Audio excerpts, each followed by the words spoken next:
The Azores island chain is one of those truly beautiful parts of the world, and this video aims to pay tribute to that beauty by sharing a short flight around these Atlantic gems via the wonders of Microsoft Flight Simulator.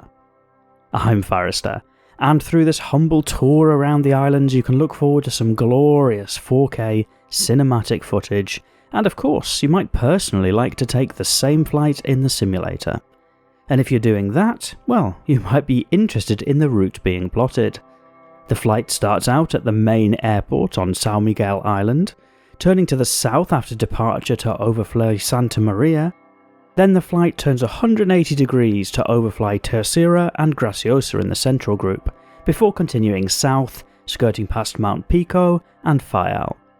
And then it's back to the west to land at Flores Airport with a lovely view of Corvo on the way in.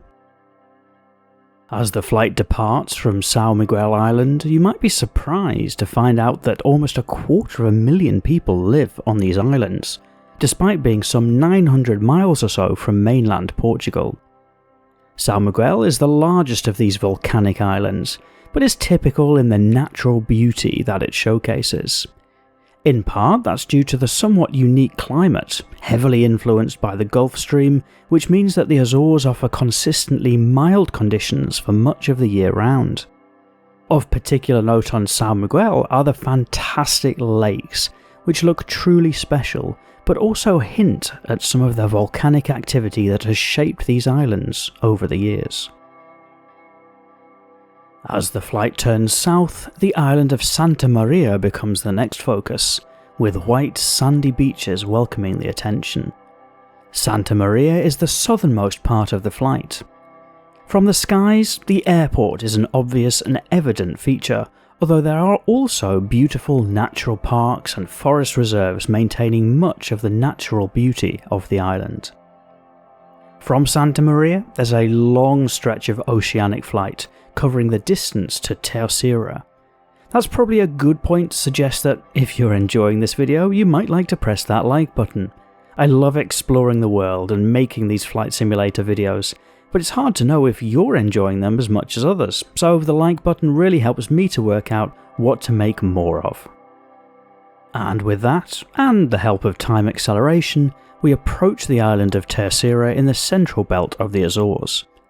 This island is heavily influenced by volcanic activity, with the dormant Santa Barbara volcano representing the highest point on the island. And all that volcanic activity has set the scene for some truly incredible fertile grasslands and forests, which is evident from the air. The flight then continues on mostly the same heading to overfly Graciosa, one of the smaller and more sparsely populated islands in the Azores. From the skies, one of the key visible features is the large volcanic caldera on the south coast of the island. Turning south, the long profile of Sao Jorge Island draws the eye in.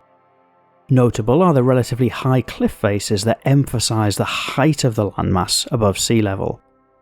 Sadly, that exact wonderful feature makes this island more susceptible to erosion into the sea. Outside of the natural beauty, the island is also known for exporting spicy cheese. And as the flight continues overhead, the focus shifts to the next island, standing out from quite a distance. This is Mount Pico, which is not only the highest point on the Azores, it's actually the highest point in all of Portugal. It's also a beautiful focal point, completely contrasting the flat ocean all around. Pico Island is one of the larger islands in the Azores and is inhabited by about 14,000 people. Next door and very close by is Faial Island, and the two island economies are very closely linked. Geologically, as another volcanic island, some of the standout features include black volcanic sand beaches and a huge caldera in the centre of the island. And finally, the flight takes another oceanic hop to Flores Island, landing at Flores Airport. There's even a little hint of a view up towards Corvus. If you've enjoyed this video, please do press that like button so I know to make more videos like this, and maybe even subscribe if you'd like to be notified of such videos in the future. And naturally, you can share your thoughts in the comments. Otherwise, I hope you enjoyed, and thank you for watching.